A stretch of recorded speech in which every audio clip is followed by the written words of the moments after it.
বিসমিল্লাহির রহমানির রহিম। আসসালামু আলাইকুম এভরিওয়ান। সবাই কেমন আছেন? আশা করি অনেক ভালো আছেন। আলহামদুলিল্লাহ আমরাও ভালো আছি। আজও আপনাদের সাথে আরেকটি রেসিপি শেয়ার করার জন্য চলে এসেছি। আজকে 2 পিস ভাজা মাছ দিয়ে খুবই সুস্বাদু একটা কাবাব তৈরি করে দেখাবো, মাছের কাবাব বা ফিশ কাবাব। আমি রুই মাছ দিয়ে করে দেখাবো। আপনারা যে কোনো মাছ দিয়ে সুস্বাদু এই কাবাবটা তৈরি করে উপভোগ করতে পারেন। বিকেলের চায়ের আড্ডায়, অতিথি আপ্যায়নে বা পোলাও দিয়েও বা পরোটা দিয়ে, লুচি দিয়েও খেতে পারেন সুস্বাদু এই কাবাবটা, বা মুড়ি দিয়েও। লোভনীয় এই মাছের কাবাবটা যেসব বাচ্চারা বা বড়রা মাছ খেতে পছন্দ করে না, এভাবে কাবাব বানিয়ে দিলে অনায়াসে প্লেট খালি হয়ে যাবে।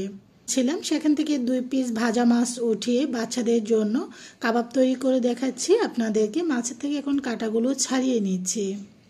আমি রুই মাছ দিয়ে করছি, আপনারা যে কোনো মাছ দিয়ে করতে পারেন। আপনার ভাজা মাছ দিয়ে করতে পারেন বা কাঁচা মাছটাকে সিদ্ধ করেও করতে পারেন কাবাবগুলো।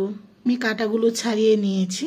অবশ্যই কিন্তু যেহেতু মাছের মধ্যে কিন্তু চিকেন কাঁটা থাকে, খুব কেয়ারফুলি কিন্তু কাঁটাগুলো বেছে নিতে হবে। তা না হলে যখন আমরা হাত দিয়ে মাছ, আলু এগুলো ময়ন করব তখন কিন্তু এগুলো হাতে লাগবে। তবে একটা জিনিস বলতে ভুলে গিয়েছি, আমি এখানে আলু দিয়েছি। আলুগুলোকে এখন হাত দিয়ে ম্যাশ করে নিয়েছি। আপনারা গ্রেটার দিয়ে বা আলু ম্যাশা দিয়েও করে নিতে পারেন। আমি আগে থেকে আলুগুলোকে সিদ্ধ করে চামড়া ছাড়িয়ে নিয়েছি। তারপর আমি এখানে 3টা আলু দিয়েছি। আপনারা চাইলে এখানে অন্যান্য সবজি অ্যাড করতে পারেন। এখন দিয়ে দিচ্ছি ধনিয়া পাতা, তারপরে পেঁয়াজ কুচানো, তারপরে কাঁচামরিচ কুচানো দিচ্ছি। তিনটা একসাথে দিয়ে দিয়েছি। এখানে আমি 3টি মিডিয়াম সাইজের পেঁয়াজ একেবারে মিহি করে, কাঁচামরিচ 10-12টি এবং ধনিয়া পাতা 1 মুঠো কুচি দিয়েছি। এখানে দিয়ে দিচ্ছিল কাবাব মশলা 1.5 চামচ। কাবাব মশলাটা দিলে আসলে অন্য কোনো মশলার কোনো প্রয়োজন হয় না, তবে আমি দেই না, যেহেতু কাবাব মশলার মধ্যে অলরেডি সব কিছু থাকে। স্বাদ অনুযায়ী লবণটা দিয়ে দিয়েছি। একটু কালারের জন্য আমি হলুদ দিয়ে দিয়েছি। আপনারা চাইলে চিলি ফ্লেক্সও দিতে পারেন। আর চাইলে এখানে আর একটু হয়তো যদি একটু ঝাল করে খেতে চান, লাল মরিচের গুঁড়ো দিতে পারেন, বা এখানে আমরা গোলমরিচ সাদাটা বা কালোটা যার যেটা পছন্দ দিতে পারেন। এখন আমি বিস্কিটের গুঁড়া দিচ্ছি, এটা টোস্ট বিস্কিটের গুঁড়া, আপনারা ব্রেড ক্রামসও দিতে পারেন। তো আমি একসাথে সব কিছু দিয়ে কিন্তু কাবাবটা তৈরি করব। এখন প্রত্যেকটা জিনিস আমি ভালো করে হাত দিয়ে মাখিয়ে নিচ্ছি।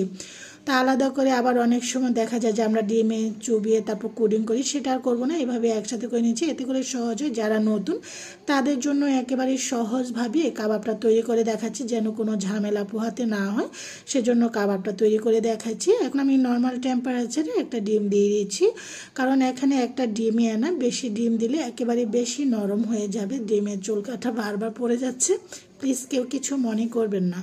এখন আমি ভালো করে প্রত্যেকটা জিনিস আবারও ডিমটার সাথে মেখে নিচ্ছি। তো বেশি করে বানিয়ে আপনারা রেখে হালকা ফ্রাই করে ভেজে রেখে দিতে পারেন, বা এভাবে সব কাবাবগুলো তৈরি করে আপনারা দিতে পারেন। তো আমি এখানে একটু বেকিং পাউডার দিয়েছি, এতে করে কাবাবগুলো খুব সুন্দর মুচমুচে হয়, অনেক সুন্দর ফুলকো ফুলকো হয়, এবং অনেকক্ষণ পর্যন্ত রেখে আপনারা খেতে পারেন মুচমুচে অবস্থা।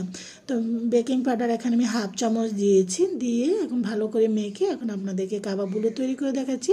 আপনারা এগুলো দিয়ে চাইলে কিন্তু ফিশ ফিঙ্গারও তৈরি করে নিতে পারেন। তো এখন আমি কাবাবগুলো গোলাকার করে তৈরি করছি, বা আপনারা নাগেটস আকারেও কিন্তু তৈরি করে ভেজে নিতে পারেন। এভাবে করে সবগুলো কাবাব বানিয়ে আপনাদেরকে দেখাচ্ছি। থেকে তেলটা দিয়ে দিয়েছি, তেলটা গরম হয়ে গিয়েছে। এখন এক এক করে কাবাবগুলো দিয়ে দিয়েছি। আমি একেবারে ডুবো তেলে ভাজছি না, আপনারা অল্প তেলেও ভাজতে পারেন। সুন্দর একটা কালার নিচ সাইডটা হয়ে গিয়েছে, গোল্ডেন কালার চলে এসেছে। আপনারা ডুবো তেলও বা শেলো ফ্রাই, একেবারে অল্প তেলও কিন্তু ফ্রাই করে নিতে পারেন সুস্বাদু এই কাবাবগুলো। আমি অল্প তেলে ভেজে আপনাদেরকে দেখাচ্ছি সুস্বাদু এই কাবাবগুলো। এখন কাবাবগুলো সব এক এক করে উল্টিয়ে দিয়েছি। আশা করি সবারই ভালো লাগবে আজকের এই মাছের কাবাবগুলো। রেখে আমি কাবাবগুলো ভেজে নিয়েছি। কাবাবগুলো খুবই চমৎকার মুচমুচে হয়েছে। এখানে বিস্কিটের গুঁড়া দিয়েছি, দেখি খুব সুন্দর। আপনারাও চাইলে এভাবে ভেজে নিতে পারেন। কাবাবগুলো উল্টিয়ে দিয়েছি। খুব সুন্দর একটা কালার অলরেডি চলে এসেছে। চুলাটা যেন হাই ফ্লেমে না থাকে সেদিকে অবশ্যই খেয়াল রাখবেন। মিডিয়াম টু হাই ফ্লেমে দিয়ে আমি কাবাবগুলোকে ভেজে নিয়েছি। আপনারা চাইলে সুস্বাদু এই কাবাবগুলো যে কোনো মাছ দিয়ে কিন্তু উপভোগ করতে পারেন পরিবার পরিজন নিয়ে। কিন্তু আমার ভাজা হয়ে গিয়েছে অলরেডি, খুবই চমৎকার একটা কালার চলে এসেছে। এখন আমি একটু তেলটা ভালো করে ছাড়িয়ে তারপর উঠিয়ে নিব। আপনার চাইলে টিস্যু পেপার উপর রেখে দিতে পারেন, এতে করে এক্সট্রা তেলটা টিস্যুর উপর লেগে যাবে। এখন একটা সার্ভিং প্লেটে সার্ভ করে নিয়েছি সুস্বাদু এই মাছের কাবাবগুলো। পোলাও, বিরিয়ানি, খিচুড়ি, প্লেন ভাত, তারপরে আপনারা এভাবে বিকেলে চায়ের আড্ডায় উপভোগ করতে পারেন। আশা করি সবারই ভালো লাগবে। আজকে সুস্বাদু মাছের কাবাবটি একটা ভেঙে এবং খেয়ে দেখাচ্ছি। আলহামদুলিল্লাহ অনেক মজা হয়েছিল। আপনারা যারা মাছ খেতে পছন্দ করেন না, এভাবে কাবাব বানিয়ে খাবেন। আশা করি সবারই ভালো লাগবে। আজ এই পর্যন্ত, সবাই ভালো থাকেন। আল্লাহ হাফিজ।